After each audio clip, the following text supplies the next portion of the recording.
Welcome back ka DIY, another table skirting design ideas! Sa mga nag-request na maiksi lang yung clut na gagamitin at ano yung pwede nating ma-design. Dito sa gagawin natin, ito ay butterfly design number 11. Una lang natin gagawin ay maglalagay lang tayo ng base natin. So, ang gamit natin sa base ay plain lang, wala siyang mga pleats or back splits. So, plain lang talaga. So, ang magagamit yung clut dito ay nasa 4 yards lang kapag ang table niyo ay 2 meters. Kapag isasama nyo yung likod, tatakpan yung likod ay nasa 5 yards. Next, mag-insert tayo ng clut, another color. So, ang gagawin lang natin dito ay basic butterfly lang. So, ang una natin gagawin ay maggagawa tayo ng single pleats. So, ang pleat size natin ay nasa 12 inches para medyo malaki yung ating magiging pleats na gagawing box pleats. Pwede rin 8 to 10 inches, depende na sa inyo. Ayan. So, pagkatapos natin magawa yung ating single pleats dito sa left side, so dito naman tayo sa center.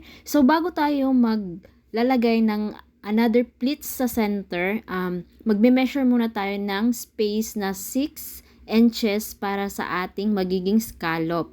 Para nakalaylay yung clut natin, ayan, ng kaunti dito sa center papuntang left side. Ayan. So bago tayo ulit gagawa ng another 12 inches na single pleats. Bale, yung box pleats natin, merong left, center, at right side. So, 3 pleats lang. At yung magiging butterfly design natin ay 2 lang. Dito lang sa left and right. Pagkatapos natin magawa, so itong mga single pleats ay ipa-flat na natin. Gagawin na natin siyang box pleats. So, ipipin natin siya side to side. Ayan. Ganun din sa center at right side. Sa mga bago pa lang dito sa ating video tutorial, puntahan lang yung ating YouTube channel dahil marami pa kayong mapagpipili ang mga design at yung mga previous design natin about butterfly. Next naman, dito naman tayo sa ating scallop design. So, gagawin na natin siyang butterfly. Gumamit lang ako dito ng mas mahabang pins na may beads ang ulo. Dahil ang gamit kong ditong clut ay Candy Crush, medyo glittery siya at